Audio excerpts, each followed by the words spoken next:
मेरे प्यारे दोस्तों, जैसा कि भगवत गीता में श्री कृष्ण कहते हैं, आत्मानम सन्नादति या स सुखी भवति। जो आत्मा को संभाल लेता है वही सुखी रहता है। ये पंक्ति मेरे दिल के करीब है, क्योंकि मैंने जीवन को उसी नजरिए से देखा और जिया है। आज मैं आपसे अपने दिल की बात, अपने अनुभव और कुछ ऐसी सीखें साझा करना चाहती हूँ जो आपके जीवन को और भी रंगीन, मजबूत और उम्मीदों से भरा बना सकती है। मेरा बचपन कुछ ऐसा था कि मैंने इसे प्रौढ़जनों की गोद में बिताया। मेरी नानी, जो एक वृद्धाश्रम में रहती थी, मेरी पहली गुरु थी। मेरी माँ मुझे जन्म देते वक्त इस दुनिया से चली गई और मेरे नाना भी कुछ साल बाद हमें छोड़ गए। उस वृद्धाश्रम में, जहाँ मैंने अपने जीवन के पहले 12 साल गुजारे, मैंने प्रौढ़जनों की आंखों में जिंदगी की किताबें पढ़ी। उनकी हंसी, उनकी आंसुओं भरी कहानियां और उनके चेहरे की झुर्रियों में छुपी सीखें, इन सब ने मुझे जिंदगी का असली मतलब समझाया। मैंने प्रौढ़जनों के जीवन को न सिर्फ करीब से देखा, बल्कि उसे जिया भी। बाद में मैंने इस विषय पर गहरा शोध किया और एक डिग्री भी हासिल की। लेकिन मेरी असली तालीम तो उन पलों से मिली जब मैंने प्रौढ़जनों के साथ उनके आखिरी लम्हे बिताए। उनकी बातों में मुझे वो सुकून मिलता था जो किताबों में नहीं मिलता। मेरे ज्यादातर दोस्त आज भी प्रौढ़ हैं, क्योंकि उनकी बातों में एक ठहराव है, एक गहराई है जो मुझे हर बार कुछ नया सिखाती है। मैंने न सिर्फ धार्मिक ग्रंथों का अध्ययन किया, जैसे वेद, बाइबल, कुरान और बौद्ध ग्रंथ, बल्कि दुनिया भर की संस्कृतियों से भी सीखा। जापानी दर्शन में एक शब्द है, इकिगाई, जिसका मतलब है वो वजह जो आपको हर सुबह बिस्तर से उठने का मकसद दे। यही वो मकसद है जो मैं आज आपके साथ बांटना चाहती हूँ। तो आइए मेरे साथ इस सफर पर चले, जहाँ हम जिंदगी को और खूबसूरत और मजबूत बनाएंगे। अब बात करते हैं उस सच की जो शायद आपने कभी गहराई से नहीं सोचा। 60 की उम्र पार करने के बाद जिंदगी का सबसे बड़ा सहारा क्या होता है? आप सोच रहे होंगे, परिवार, बच्चे या पुराने दोस्त। लेकिन रुकिए, क्या यही लोग आपके प्रौढ़ावस्था में हमेशा आपके साथ होंगे, जैसा आपने सपने में सोचा था? आज मैं आपको कुछ ऐसी बातें बताने जा रही हूँ जो आपकी सोच को बदल सकती है। 60 की उम्र के बाद आपका सहारा सिर्फ परिवार नहीं, बल्कि कुछ और भी मजबूत स्तंभ हैं जो आपको कभी टूटने नहीं देंगे। कबीर दास जी ने कहा था, सुखिया सब संसार है जो खावे और सोवे, दुखिया तासो संसार है जो ना कुछ करे ना कोवे। यानी सुख वही है जो मेहनत करता है और दुख उसी का है जो ठहर जाता है। आज हम उन 6 मजबूत स्तंभों की बात करेंगे जो आपके जीवन को न सिर्फ आसान बनाएंगे, बल्कि आपको हर सुबह मुस्कुराने की वजह भी देंगे। पहला स्तंभ, आपकी आर्थिक ताकत।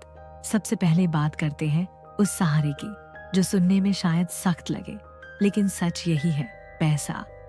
उर्दू में एक शब्द है, खुद मुख्तारी, यानी आत्मनिर्भरता। पैसा आपको खुशी तो नहीं दे सकता, लेकिन वो सुकून जरूर देता है जो आपको रातों की नींद और दिन का चैन देता है।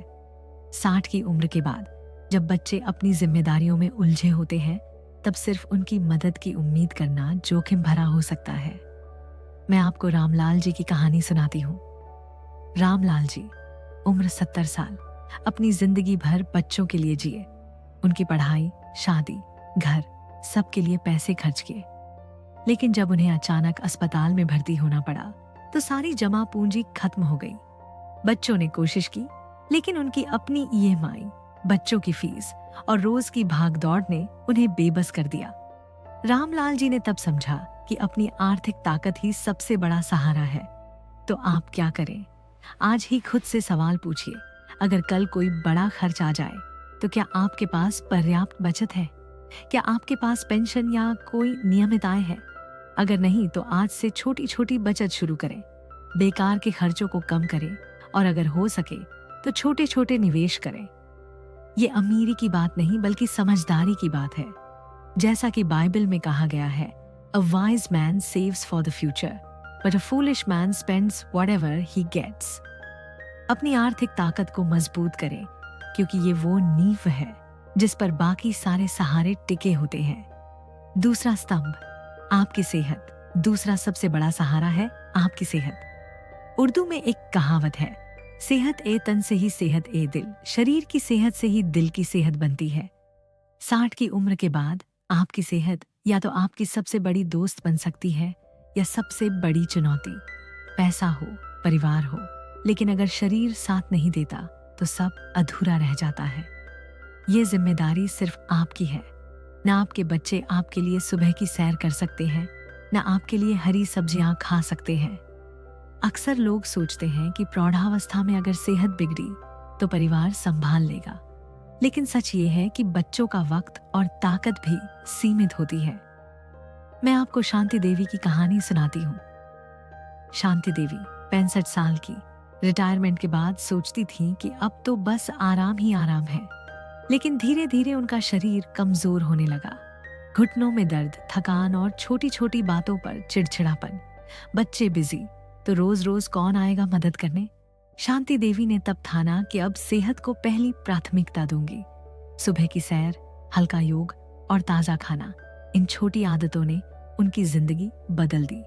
तो आप भी आज से एक नियम बनाइए, रोज 15 मिनट पैदल चलें, ताजा फल सब्जियां खाएं और अगर कोई तकलीफ जैसे दर्द या थकान लगातार बनी रहे तो उसे नजरअंदाज न करें। जैसा कि गौतम बुद्ध ने कहा था, स्वास्थ्य ही सबसे बड़ा धन है। आज आप जितनी मेहनत अपनी सेहत पर करेंगे उतनी ही लंबी और आजाद जिंदगी आपको मिलेगी। तीसरा स्तंभ, आपका सामाजिक दायरा। जैसे जैसे उम्र बढ़ती है सबसे बड़ी गलती होती है खुद को तन्हा कर लेना। पुराने दोस्त धीरे धीरे दूर हो जाते हैं, कुछ इस दुनिया को छोड़ जाते हैं और आपका दायरा छोटा होने लगता है। लेकिन यकीन मानिए, अकेलापन 60 की उम्र के बाद सबसे बड़ा खतरा है। ये न सिर्फ आपके दिमाग को बल्कि पूरे शरीर को कमजोर करता है। आप सोचेंगे बच्चे तो हैं, वो मुझे अकेला नहीं होने देंगे, लेकिन बच्चों की अपनी दुनिया होती है, नौकरी, परिवार और जिम्मेदारियां। हफ्ते में एक फोन कॉल या महीने में एक मुलाकात, बस इतना ही प्यार रह जाता है। इसलिए जरूरी है कि आप अपना सामाजिक दायरा बनाएं। वो लोग जो आपको हंसाएं, जिनके साथ आप खुलकर बात कर सके और जिनकी वजह से जिंदगी में नई ताजगी आए। मैं आपको कमला जी की कहानी सुनाती हूँ। कमला जी 62 साल की, हमेशा अपने बेटे बहू को ही अपनी दुनिया मानती थी। लेकिन जब बेटा अपनी नौकरी और बच्चों में व्यस्त हो गया तो कमला जी को खालीपन सताने लगा। फिर एक दिन उन्होंने अपने मोहल्ले के प्रौढ़जनों के ग्रुप में हिस्सा लिया। वहां वो किताबें पढ़ने, गाने गाने और छोटी मोटी गपशप में शामिल हुई। आज उनके पास हर हफ्ते हंसी खुशी का बहाना है। तो आप भी कोशिश करें, अपने आसपास के लोगों से जुड़े, चाहे वो मंदिर का समूह हो, योगा क्लास हो या किताबों का क्लब। जैसा कि जापानी कहावत है, एक अच्छा दोस्त 100 दवाइयों से बेहतर है। अपने लिए दोस्त बनाइए, क्योंकि यही वो लोग हैं जो आपके दिल को हमेशा जवान रखेंगे। चौथा स्तंभ, आपका मकसद। 60 की उम्र के बाद अक्सर लोग सोचते हैं कि अब जिंदगी का कोई मकसद नहीं बचा। बच्चे सेटल हो गए, नौकरी खत्म हो गई, अब समय तो है, लेकिन उसे भरें कैसे? यही सोच आपको खालीपन की ओर ले जाती है। लेकिन दोस्तों, यकीन मानिए, अगर कोई चीज आपको प्रौढ़ावस्था में जिंदा दिल रख सकती है तो वो है आपका मकसद। परिवार चाहे जितना प्यार दे, वो आपको हर वक्त नहीं बचा सकता।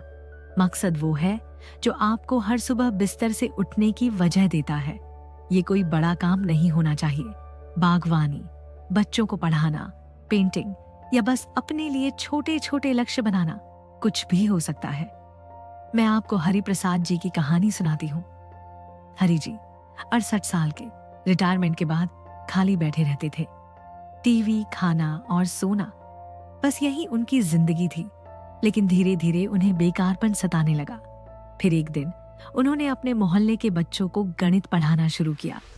आज उनके घर में हर शाम बच्चों की हंसी गूंजती है और वो खुद को फिर से जवान महसूस करते हैं। तो आप भी खुद से पूछिए, क्या आपके पास कोई ऐसा शौक या काम है जो आपको उत्साहित करता हो? अगर नहीं तो आज ही कुछ नया शुरू करें। जैसा कि वेदों में कहा गया है, जीवन का उद्देश्य उसे जीने में है। हर दिन एक छोटा सा मकसद ढूंढिए और देखिए कैसे आपकी जिंदगी फिर से रंगों से भर जाती है। पांचवा स्तंभ, आपकी भावनात्मक ताकत। दिखने में जितनी जरूरी चीजें हैं उससे कहीं ज्यादा जरूरी है आपके दिल की ताकत।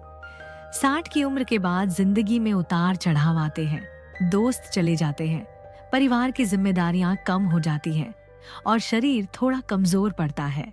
इन सब के बीच आपको अपने अंदर वो जज्बा चाहिए जो हर तूफान को झेल सके। अक्सर लोग सोचते हैं कि उनकी भावनात्मक ताकत परिवार से आती है, लेकिन बच्चों की अपनी जिंदगी होती है और वो हर वक्त आपके साथ नहीं रह सकते। इसलिए अपनी भावनात्मक ताकत को मजबूत करना आपकी जिम्मेदारी है। मैं आपको राधा जी की कहानी सुनाती हूँ।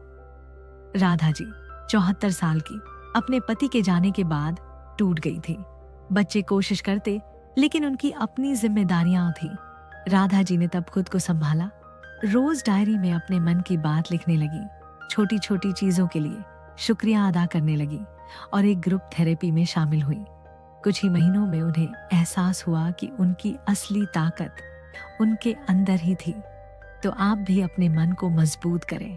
अगर कोई दुख आए तो उसे दबाए नहीं, लिखें, किसी दोस्त से बात करें या मेडिटेशन करें। जैसा कि कुरान में कहा गया है, निश्चय ही कठिनाई के साथ आसानी है। 84 अपनी भावनाओं को समझें और देखिए कैसे आप हर चुनौती को हंसते हंसते पार कर लेते हैं। छठा स्तंभ, बदलाव को अपनाने की काबिलियत। आखिरी लेकिन सबसे जरूरी स्तंभ है बदलाव को गले लगाने की ताकत। 60 की उम्र के बाद जिंदगी वैसी नहीं रहती जैसी पहले थी। दोस्त चले जाते हैं, रिश्ते बदलते हैं और दुनिया तेजी से बदलती है। लेकिन जो लोग बदलाव को स्वीकार करते हैं वही सबसे ज्यादा खुश रहते हैं। अक्सर लोग सोचते हैं कि अब तो सब कुछ सेट है, अब क्या नया करना। लेकिन यही सोच आपको पीछे छोड़ देती है। बदलाव डरावना नहीं बल्कि मौका है, नई चीजें सीखने का, नए दोस्त बनाने का और जिंदगी को नए रंग देने का। मैं आपको विश्वनाथ जी की कहानी सुनाती हूँ। विश्वनाथ जी 76 साल के पहले अपने दोस्तों के साथ गपशप में वक्त बिताते थे। लेकिन जब ज्यादातर दोस्त शहर छोड़ गए या दुनिया से चले गए तो उन्हें अकेलापन सताने लगा। फिर उनके पोते ने उन्हें स्मार्टफोन चलाना सिखाया।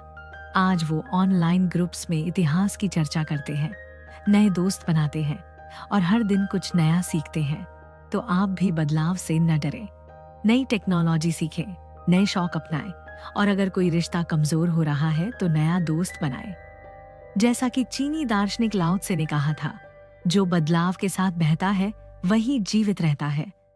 बदलाव को अपनाइए और देखिए कैसे आपकी जिंदगी हर दिन नई उम्मीदों से भर जाती है। आखिरी बात, दोस्तों, 60 की उम्र के बाद जिंदगी का मतलब सिर्फ वक्त काटना नहीं, बल्कि हर दिन को मुस्कुराहट के साथ जीना।